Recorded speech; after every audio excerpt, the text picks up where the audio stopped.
ଶିବଙ୍କର ବ୍ରହ୍ମା ବିଷ୍ଣୁଙ୍କୁ ନିଜର ନିଷ୍କଳ ଓ ସକଳ ସ୍ୱରୂପର ପରିଚୟ ଦେବା ସହିତ ଲିଙ୍ଗ ପୂଜନର ମହତ୍ତ୍ୱ ବିଷୟରେ କହିବା। ନନ୍ଦିକେଶ୍ୱର କହିଲେ, ସେ ଦୁଇ ଜଣ ବ୍ରହ୍ମା ଓ ବିଷ୍ଣୁ ଭଗବାନ ଶଙ୍କରଙ୍କୁ ପ୍ରଣାମ କରି ଦୁଇ ହାତ ଯୋଡ଼ି ତାଙ୍କର ବାମ ଓ ଦକ୍ଷିଣ ଭାଗରେ ଦଣ୍ଡାୟମାନ ହୋଇଗଲେ। ପୁଣି ସେଠାରେ ସାକ୍ଷାତ ପ୍ରକଟ ହୋଇଥିବା ପୂଜନୀୟ ମହାଦେବଙ୍କୁ କୁଟୁମ୍ବ ସହିତ ଶ୍ରେଷ୍ଠ ଆସନରେ ଆସୀନ କରାଇ ପବିତ୍ର ପୁରୁଷ ବସ୍ତୁ ଦ୍ୱାରା ତାଙ୍କର ପୂଜନ କଲେ। ଦୀର୍ଘକାଳ ପର୍ଯ୍ୟନ୍ତ ଅବିରତ ଭାବେ ସ୍ଥିତ ରହୁଥିବା ବସ୍ତୁମାନଙ୍କୁ ପୁରୁଷ କୁହନ୍ତି ଏବଂ ଅଳ୍ପ କାଳ ସ୍ଥିତ ରହୁଥିବା ବସ୍ତୁକୁ ପ୍ରାକୃତ ବସ୍ତୁ କୁହନ୍ତି। ଏହି ପ୍ରକାର ବସ୍ତୁଙ୍କର ଦୁଇ ଭେଦକୁ ଜାଣିବା ଉଚିତ। କିନ୍ତୁ ପୁରୁଷ ବସ୍ତୁ ଦ୍ୱାରା କେଉଁ ପୁରୁଷ ବସ୍ତୁ ଦ୍ୱାରା ସେ ଭଗବାନ ବିଷ୍ଣୁଙ୍କ ପୂଜନ କଲେ ଏହା କୁହାଯାଉଛି। ହାର, ନୂପୁର, କେୟୁର, କିରୀଟ, ମଣିମୟ କୁଣ୍ଡଳ, ଯଜ୍ଞୋପବୀତ ଉତ୍ତରୀୟ ବସ୍ତ୍ର, ପୁଷ୍ପ, ମାଳା, ରେଶମ ବସ୍ତ୍ର, ହାର, ମୁଦ୍ରିକା, ପୁଷ୍ପ, ତାମ୍ବୁଳ, କର୍ପୂର, ଚନ୍ଦନ ଏବଂ ଅଗୁରୁର ସୁଗନ୍ଧ, ଧୂପ, ଦୀପ, ଶ୍ଵେତଛତ୍ର, ବ୍ୟଞ୍ଜନ, ଧ୍ୱଜ ଏବଂ ଚଅର ତଥା ଅନ୍ୟାନ୍ୟ ଦିବ୍ୟ ଉପହାର ଦ୍ୱାରା ସେ ଦୁଇ ଜଣ ନିଜର ସ୍ୱାମୀ ମହେଶ୍ୱରଙ୍କୁ ପୂଜା କଲେ। ଯେଉଁ ମହେଶ୍ୱରଙ୍କ ବୈଭବ ବାଣୀ ଏବଂ ମନକୁ ଧରିବାର ଯେଉଁ ମହେଶ୍ୱରଙ୍କର ବୈଭବ ବାଣୀ ଓ ମନର ଅତୀତ ଅଟେ, ଯିଏ କେବଳ ପଶୁପତି ପରମାତ୍ମାଙ୍କର ଯୋଗ୍ୟ ଥିଲେ, ଯାହାଙ୍କୁ ପଶୁ ଅର୍ଥାତ ବଦ୍ଧ ଜୀବ ଜାଣିପାରନ୍ତି ନାହିଁ। ହେ ସନତ କୁମାର, ସ୍ୱାମୀଙ୍କର ଯୋଗ୍ୟ ଯେଉଁ ଯେଉଁ ଉତ୍ତମ ବସ୍ତୁ ଥିଲା, ସେ ସବୁ ବସ୍ତୁମାନଙ୍କ ଦ୍ୱାରା ଭଗବାନ ଶଙ୍କର ବି ପ୍ରଶଂସାପୂର୍ବକ ଯଥୋଚିତ ରୂପରେ ସଭାସଦଙ୍କ ମଧ୍ୟରେ ବିତରଣ କରିଦେଲେ, ଯାହାଦ୍ୱାରା ଏ ଶ୍ରେଷ୍ଠ ପରମ୍ପରା ସ୍ଥାପିତ ହୋଇଗଲା କି ପ୍ରାପ୍ତ ପଦାର୍ଥକୁ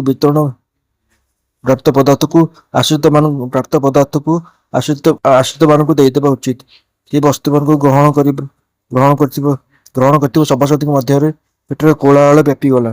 ଏହି ପ୍ରକାର ସେଠାରେ ପ୍ରଥମେ ହିଁ ବ୍ରହ୍ମା ତଥା ବିଷ୍ଣୁଙ୍କ ଦ୍ୱାରା ପୂଜିତ ହୋଇ ଭକ୍ତିପୂର୍ବକ ଭଗବାନ ଶିବ ବିନମ୍ର ସେ ଦୁଇ ଦେବତାମାନଙ୍କୁ ହସିକରି କହିଲେ, ଈଶ୍ୱର କହିଲେ, ହେ ପୁତ୍ରଗଣ, ଆଜିର ଦିନ ମହାନ ଅଟେ।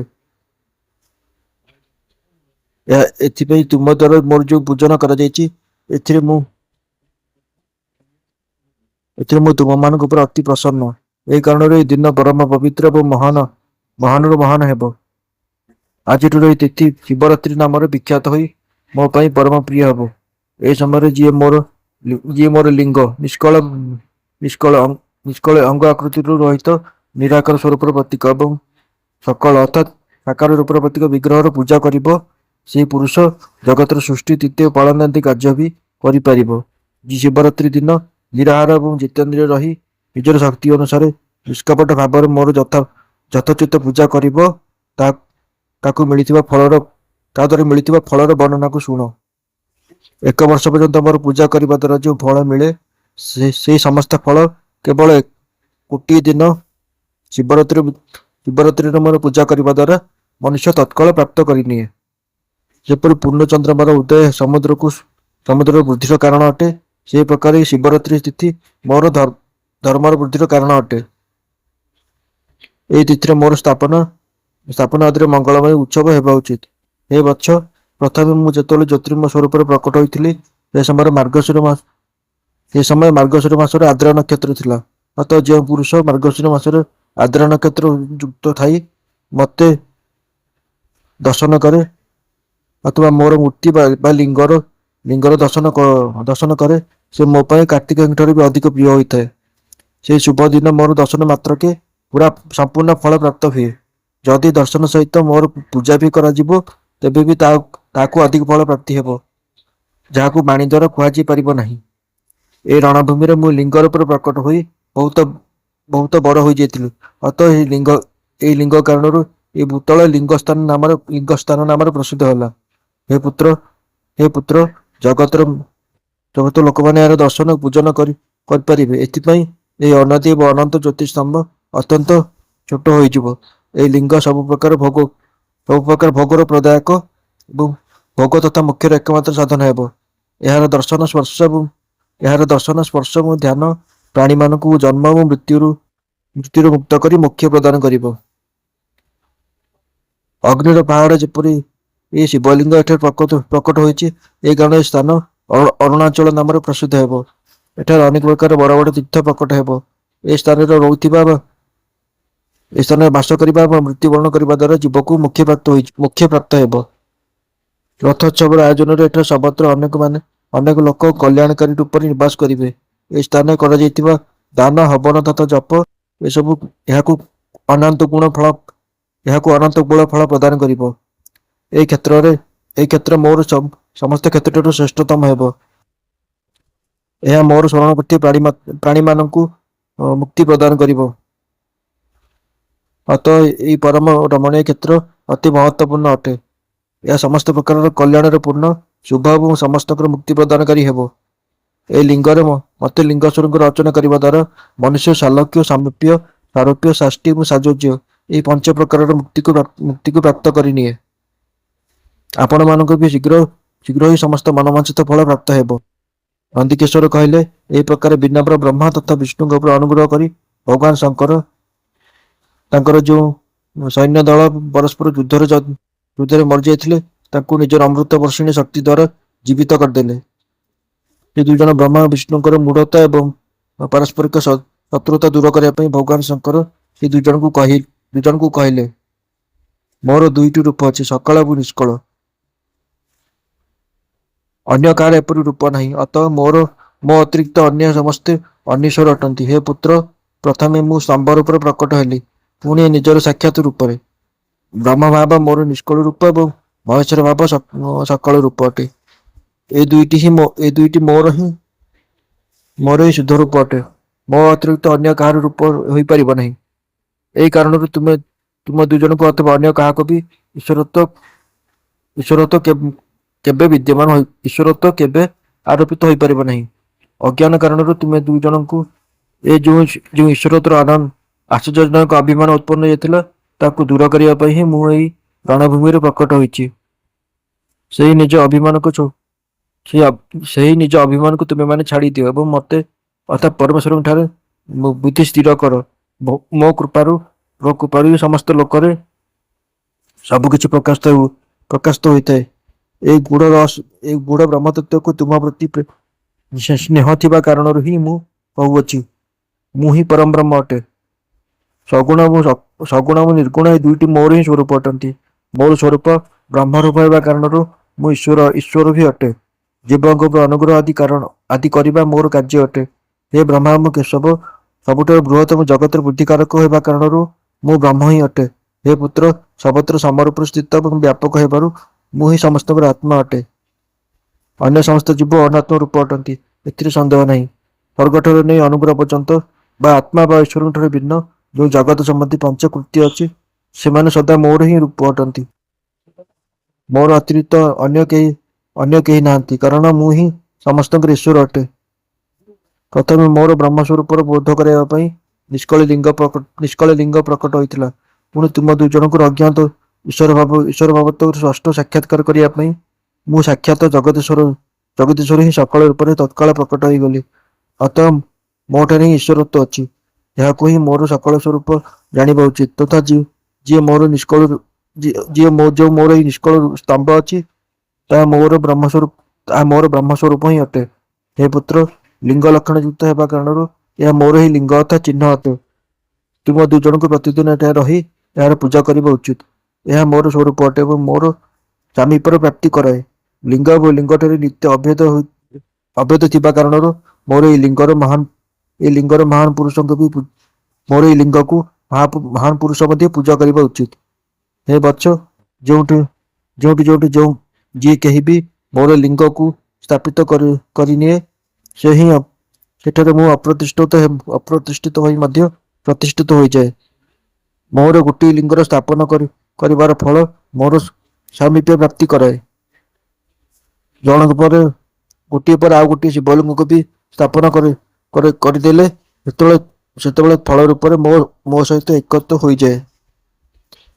ପ୍ରଧାନତଃ ଶିବଲିଙ୍ଗକୁ ସ୍ଥାପନ କରିବା ଉଚିତ। ମୂର୍ତ୍ତିର ସ୍ଥାପନ ତାହାର ଅପେକ୍ଷା ଗୌଣ ଅଟେ। ଶିବଲିଙ୍ଗଙ୍କ ଅଭାବରେ ସବୁଆଡୁ ମୂର୍ତ୍ତିଯୁକ୍ତ ହୋଇ ମଧ୍ୟ ଏ ସ୍ଥାନ କ୍ଷେତ୍ର କୁହାଯାଏ ନାହିଁ। ଶିବଲିଙ୍ଗ ଅଭାବରେ ସର୍ବତ୍ର ମୂର୍ତ୍ତିଯୁକ୍ତ ହେଲେ ମଧ୍ୟ ସେ ସ୍ଥାନ କ୍ଷେତ୍ର ବୋଲି କୁହାଯାଏ ନାହିଁ।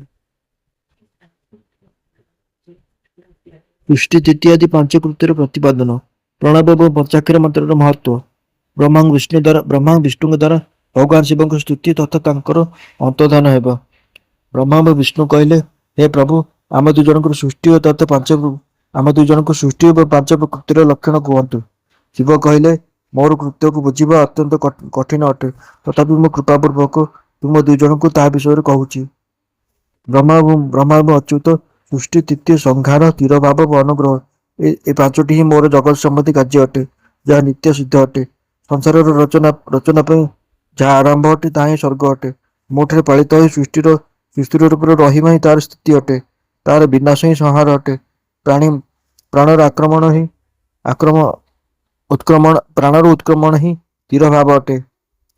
ଏସବୁଠାରୁ ମୁକ୍ତ ହେବା ହିଁ ମୋର ଅନୁଗ୍ରହ ଅଟେ। ଏହି ପ୍ରକାର ମୋର ପାଞ୍ଚ କୃତି ଅଛି। ଏହା ମୋର କର୍ତ୍ତବ୍ୟକୁ ଅନ୍ୟ ପଞ୍ଚଭୂତ ଆଦି ବହନ କରନ୍ତି। ଯେପରି ଜଳରେ ପଡ଼ିଥିବା ଗୋପର ବିମ୍ବରେ ଆବାଗମନ ହୋଇଥାଏ। ସୃଷ୍ଟି ଆଦି ଯେଉଁ ଚାରି କୃତ୍ୟ ଅଛି ସେ ସଂସାରର ବିସ୍ତାର କରେ। ପଞ୍ଚମ କୃତ୍ୟର ଅନୁଗ୍ରହ ମୁଖ୍ୟର ହେତୁ ଅଟେ, ଯାହା ସଦା ମୋଠାରେ ହିଁ ଅଚଳ ଭାବରେ ସ୍ଥିତ ରହିଥାଏ। ମୋର ଭକ୍ତଜନ ଏହି ପାଞ୍ଚ କୃତ୍ୟକୁ ପାଞ୍ଚ ଭୂତଙ୍କଠାରେ ଦେଖନ୍ତି। ସୃଷ୍ଟି ଭୂତଳରେ, ସ୍ଥିତି ଜଳରେ, ସଂହାର ଅଗ୍ନିରେ, ତିରୋଭାବ ବାୟୁରେ ଏବଂ ଅନୁଗ୍ରହ ଆକାଶରେ ସ୍ଥିତ ଅଟେ। ପୃଥିବୀରେ ହିଁ ସମସ୍ତଙ୍କର ସୃଷ୍ଟି ହୋଇଥାଏ। ଜଳରେ ସମସ୍ତଙ୍କର ବୃଦ୍ଧି ହୋଇଥାଏ। ଅଗ୍ନି ସମସ୍ତଙ୍କୁ ଜଳାଇ ଦିଏ। ବାୟୁ ସମସ୍ତଙ୍କୁ ଗୋଟିଏ ସ୍ଥାନରୁ ଅନ୍ୟ ସ୍ଥାନକୁ ନେଇଯାଏ ଏବଂ ଆକାଶ ସମସ୍ତଙ୍କୁ ଅନୁଗ୍ରହିତ କରେ। ଏହା ବିଦ୍ୱାନ ପୁରୁଷଙ୍କୁ ଜାଣିବା ଉଚିତ। ଏହି ପାଞ୍ଚକୃତ୍ୟର ଭାର ବହନ କରିବା ପାଇଁ ହିଁ ମୋର ପାଞ୍ଚଟି ମୁଖ ଅଛି। ଚତୁର୍ଦିଗରେ ଚାରି ମୁଖ ଏବଂ ତାହାର ମଧ୍ୟରେ ପାଞ୍ଚ ମୁଖ। ହେ ପୁତ୍ର, ତୁମେ ଦୁଇ ଜଣ ତପସ୍ୟା କରି ପ୍ରସନ୍ନ କରିଥିବା ମତେ ପରମେଶ୍ୱରଙ୍କୁ ଭାଗ୍ୟବଶତଃ ସୃଷ୍ଟି ଏବଂ ସ୍ଥିତି ନାମକ ଦୁଇ କୃତ୍ୟକୁ ପ୍ରାପ୍ତ କରିଛ। ଏ ଦୁଇଟି ତୁମର ବହୁତ ପ୍ରିୟ। ଏହି ପ୍ରକାର ମୋର ବିଭୂତି ସ୍ୱରୂପ ରୁଦ୍ର ଏବଂ ମାହେଶ୍ୱର ଦୁଇ ଅନ୍ୟ କୃତ୍ୟ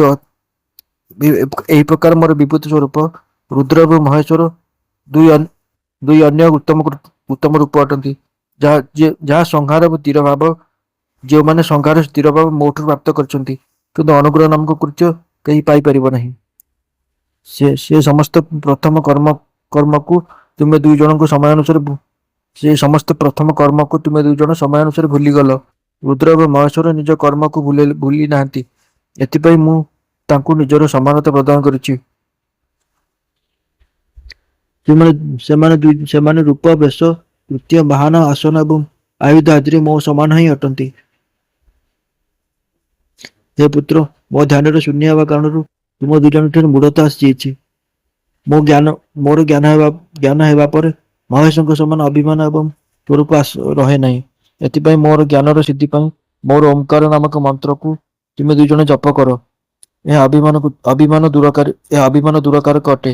ପୂର୍ବ କାଳରେ ମୁଁ ନିଜ ସ୍ୱରୂପଗତ ମନ୍ତ୍ରର ଉପଦେଶ କରିଥିଲି, ଯିଏ ଓଁକାର ନାମରେ ପ୍ରସିଦ୍ଧ ଅଟେ। ସେହି ମହାମଙ୍ଗଳକାରୀ ମନ୍ତ୍ର ଅଟେ। ସବୁଠାରୁ ପ୍ରଥମେ ମୋ ମୁଖରୁ ଓଁକାର ପ୍ରକଟ ହେଲା, ଯିଏ ମୋର ସ୍ୱରୂପର ବୋଧ କରାଏ। ଓଁକାର ବାଚକ ଅଟେ ଏବଂ ମୁଁ ବାଚ୍ୟ ଅଟେ। ଏହି ମନ୍ତ୍ର ମୋର ସ୍ୱରୂପ ହିଁ ଅଟେ। ପ୍ରତିଦିନ ଓଁକାରଟି ନିରନ୍ତର ସ୍ମରଣ କରିବା ଦ୍ୱାରା ମୋର ହିଁ ସଦା ସ୍ମରଣ ହୋଇଥାଏ। ପ୍ରଥମେ ମୋର ଉତ୍ତରବର୍ତ୍ତୀ ମୁଖରୁ ଅକାର, ପଶ୍ଚିମ ମୁଖରୁ ଉକାର, ଦକ୍ଷିଣ ମୁଖରୁ ମକାର, ପୂର୍ବବର୍ତ୍ତୀ ମୁଖରୁ ବିନ୍ଦୁ ତଥା ମଧ୍ୟବର୍ତ୍ତୀ ମୁଖରୁ ନାଦ ଉତ୍ପନ୍ନ ହେଲା। ଏହି ପ୍ରକାର ପାଞ୍ଚ ଅବୟବରୁ ଯୁକ୍ତ ହୋଇ ଓଁକାରର ବିସ୍ତାର ହୋଇଛି। ଏହି ସମସ୍ତ ଅବୟବରେ ଏକୀଭୂତ ହୋଇ ସେ ପ୍ରଣବ ଓಂ ନାମକ ଏକ ଅକ୍ଷର ହୋଇଗଲା। ଏ ନାମ ରୂପାତ୍ମକ ସାରା ଜଗତ ତଥା ବେଦ ବର୍ଣ୍ଣିତ ସ୍ତ୍ରୀ ପୁରୁଷ ବର୍ଗ ଦୁଇ କୂଳ ଏହି ପ୍ରଣବ ମନ୍ତ୍ରରେ ବ୍ୟାପ୍ତ ଅଟନ୍ତି। ଏହି ମନ୍ତ୍ର ଶିବ ଏବଂ ଶକ୍ତି ଦୁଇ ଜଣଙ୍କର ବୋଧକ ଅଟେ। ଏହି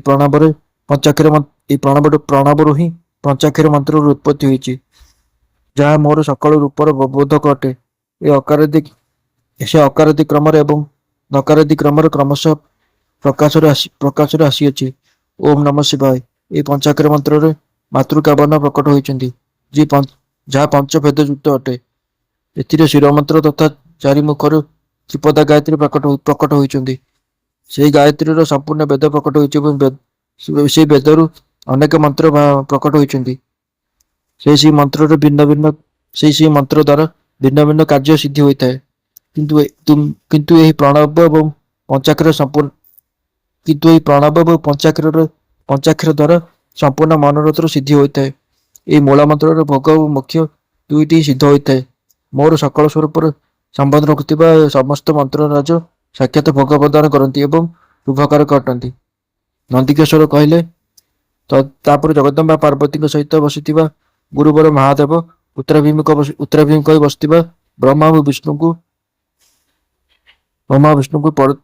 ପରଦା ଆଢୁଆଳ କରିଥିବା ବସ୍ତ୍ରରେ ଆଚ୍ଛାଦିତ କରି ତାଙ୍କ ମସ୍ତକରେ ନିଜର କରକମଳ ରଖି ଧୀରେ ଧୀରେ ଉଚ୍ଚାରଣ କରି ତାଙ୍କୁ ଉତ୍ତମ ମନ୍ତ୍ରର ଉପଦେଶ ଦେଲେ। ଯନ୍ତ୍ରତନ୍ତ୍ରରେ କୁହାଯାଇଥିବା ବିଧିର ପାଳନ ପୂର୍ବକ 3 ବାର ମନ୍ତ୍ରର ଉଚ୍ଚାରଣ କରି ଭଗବାନ ଶିବ ସେ ଦୁଇ ଶିଷ୍ୟଙ୍କୁ ମନ୍ତ୍ରର ଦୀକ୍ଷା ଦେଲେ। ତାପରେ ସେହି ଶିଷ୍ୟମାନେ ଗୁରୁ ଦକ୍ଷିଣା ରୂପରେ ନିଜକୁ ହିଁ ସମର୍ପିତ କରିଦେଲେ ଏବଂ 2 ହାତ ଯୋଡ଼ି ତାଙ୍କ ନିକଟରେ ଛିଡ଼ା ହୋଇ ସେ ଦେବଶ୍ରେଷ୍ଠ ଜଗଦ୍ଗୁରୁଙ୍କର ସ୍ତବ କଲେ। ବ୍ରହ୍ମା ବିଷ୍ଣୁ କହିଲେ, ହେ ପ୍ରଭୁ, ଆପଣ ନିଷ୍କଳ ରୂପ ଅଟନ୍ତି। ଆପଣଙ୍କୁ ନମସ୍କାର। ଆପଣ ନିଷ୍କଳ ତେଜରେ ପ୍ରକାଶିତ ହୋଇଥାନ୍ତି। ଆପଣଙ୍କୁ ନମସ୍କାର। ଆପଣ ସମସ୍ତଙ୍କୁ ସ୍ୱାମୀ ଅଟନ୍ତି। ଆପଣଙ୍କୁ ନମସ୍କାର। ଆପଣ ସର୍ବାତ୍ମକୁ ନମସ୍କାର ଅଥବା ସକଳ ସ୍ୱରୂପ ଆପଣ ମହେଶ୍ୱରଙ୍କୁ ନମସ୍କାର। ଆପଣ ପ୍ରଣବର ବାଚ୍ୟାର୍ଥ ଅଟନ୍ତି। ଆପଣଙ୍କୁ ନମସ୍କାର। ଆପଣ ପ୍ରଣବଲିଙ୍ଗ ଅଟନ୍ତି। ଆପଣଙ୍କୁ ନମସ୍କାର। ସୃଷ୍ଟି ପାଳନ ସଂହାର ତୀର ଭାବ ଏବଂ ଅନୁଗ୍ରହକାରୀ। ଆପଣଙ୍କୁ ନମସ୍କାର। ଆପଣଙ୍କର ପଞ୍ଚମୁଖ ଅଛି। ଆପଣଙ୍କୁ ନମସ୍କାର। ପଞ୍ଚବ୍ରହ୍ମ ସ୍ୱରୂପ ପଞ୍ଚକୃତ୍ୟ ଯୁକ୍ତ। ଆପଣଙ୍କୁ ନମସ୍କାର। ଆପଣ ସମସ୍ତଙ୍କର ଆତ୍ମା ଅଟନ୍ତି, ବ୍ରହ୍ମା ଅଟନ୍ତି। ଆପଣଙ୍କର ଗୁଣ ଏବଂ ଆପଣଙ୍କର ଶକ୍ତି ଅନନ୍ତ ଅଟେ। ଆପଣଙ୍କୁ ନମସ୍କାର। ଆପଣଙ୍କର ସକଳ ଏବଂ ନିଷ୍କଳ 2ଟି ରୂପ ଅଛି। ଆପଣ ସଦ୍ଗୁରୁ ଏବଂ ଶମ୍ଭୁ ଅଟନ୍ତି। ଆପଣଙ୍କୁ ନମସ୍କାର। ଏହି ପଦ୍ୟ ଦ୍ୱାରା ନିଜ ଗୁରୁ ମହେଶ୍ୱରଙ୍କୁ ସ୍ତୁତି କରି ବ୍ରହ୍ମା ଓ ବିଷ୍ଣୁ ତାଙ୍କ ଚରଣରେ ପ୍ରଣାମ କଲେ। ଈଶ୍ୱର କହିଲେ, ହେ ବତ୍ସ, ମୁଁ ତୁମ ଦୁଇଜଣଙ୍କୁ ସବୁ ତତ୍ତ୍ୱ କହିଲି ଏବଂ ଦେଖାଇଦେଲି। ତୁମେ 2 ଜଣ ଦେବୀଙ୍କ ଦ୍ୱାରା ଉପଦିଷ୍ଟ ପ୍ରଣବ ଅର୍ଥାତ୍ ଓମକାର, ଯାହା ମୋର ହିଁ ସ୍ୱରୂପ ଅଟେ, ନିରନ୍ତର ଜପ କର। ଏହାର ଜପ ଦ୍ୱାରା ଜ୍ଞାନ, ସ୍ଥିର ଭାଗ୍ୟ ସବୁକିଛି ସବୁଦିନ ପାଇଁ ପ୍ରାପ୍ତ ହୋଇଯିବ। ଆଦ୍ର ନକ୍ଷତ୍ର ଯୁକ୍ତ ଚତୁର୍ଦ୍ଦଶୀରେ ପ୍ରଣବ ଜପ କରାଗଲେ ତାହା ଅକ୍ଷୟ ଫଳଦାତ ହୋଇଥାଏ। ସୂର୍ଯ୍ୟର ସଂକ୍ରାନ୍ତିରେ ଯୁକ୍ତ ମହା ଆଦ୍ର ନକ୍ଷତ୍ରରେ ଥରେ କରାଯାଇଥିବା ପ୍ରଣବ ଜପ କୋଟି ଗୁଣ ଫଳ ପ୍ରଦାନ କରେ। ମୃଗଶିରା ନକ୍ଷତ୍ରର ଅନ୍ତିମ ଭାଗ ତଥା ପୂର୍ଣ୍ଣବସୁର ଆଦି ଭାଗରେ ପୂଜା ହୋମ ଏବଂ ତର୍ପଣ ଆଦି ଦ୍ୱାରା ସଦା ଆଦ୍ରର ସମାନ ହିଁ ହୋଇଥାନ୍ତି, ଏହା ଜାଣିବା ଉଚିତ। ମୋର ଲିଙ୍ଗର ଦର୍ଶନ ପ୍ରଭାତ କାଳରେ ହିଁ ପ୍ରାତଃ ତଥା ସଙ୍ଗମ ମଧ୍ୟାହ୍ନର ପୂର୍ବ କାଳରେ ହିଁ କରିବା ଉଚିତ। ମୋର ଦର୍ଶନ ପୂଜନ ପାଇଁ ଚତୁର୍ଦ୍ଦଶୀ ତିଥି ନିଷେଧ ବ୍ୟାପିନୀ ଅଥବା ପ୍ରଦୋଷ ବ୍ୟାପିନୀକୁ ନେବା ଉଚିତ। କାରଣ ପରବର୍ତ୍ତିନୀ ଅର୍ଥାତ୍ ଅମାବାସ୍ୟା ତିଥିରେ ସଂଯୁକ୍ତ ଚତୁର୍ଦ୍ଦଶୀକୁ ହିଁ ପ୍ରଶଂସା କରାଯାଇଛି। ପୂଜକ ପାଇଁ ମୋର ମୂର୍ତ୍ତି ତଥା ଲିଙ୍ଗ 2ଟି ସମାନ ଅଟନ୍ତି। ତେବେ ମଧ୍ୟ ମୂର୍ତ୍ତି ଅପେକ୍ଷା ଲିଙ୍ଗର ସ୍ଥାନ ଶ୍ରେଷ୍ଠ ଅଟେ। ଏଥିପାଇଁ ମୁମୁକ୍ଷୁ ପୁରୁଷଙ୍କୁ ଉଚିତ କି ସେମାନେ ଲିଙ୍ଗକୁ ମୂର୍ତ୍ତିଠାରୁ ଶ୍ରେଷ୍ଠ ବୋଲି ମାନି ଲିଙ୍ଗରେ ହିଁ ପୂଜା କରିବେ। ଲିଙ୍ଗକୁ ଓମକାର ମନ୍ତ୍ରରେ ଏବଂ ମୂର୍ତ୍ତିକୁ ପଞ୍ଚାକ୍ଷର ମନ୍ତ୍ରରେ ପୂଜନ କରିବେ। ଶିବଲିଙ୍ଗର ସ୍ୱୟଂ ହିଁ ସ୍ଥାପନା କରି ଅଥବା ଅନ୍ୟ ଦ୍ୱାରା ସ୍ଥାପନା କରାଇ ଉତ୍ତମ ଦ୍ରବ୍ୟମୟ ଉପଚାର ଦ୍ୱାରା ପୂଜା କରିବା ଉଚିତ। ଏହା ଦ୍ୱାରା ମୋର ପଦ ସୁଲଭ ହୋଇଯାଏ। ଏହି ପ୍ରକାର ସେ ଦୁଇ ଜଣ ଶିଷ୍ୟଙ୍କୁ ଉପଦେଶ ଦେଇ ଭଗବାନ ଶିବ ସେଠାରୁ ଅନ୍ତର୍ଦ୍ଧାନ ହୋଇଗଲେ।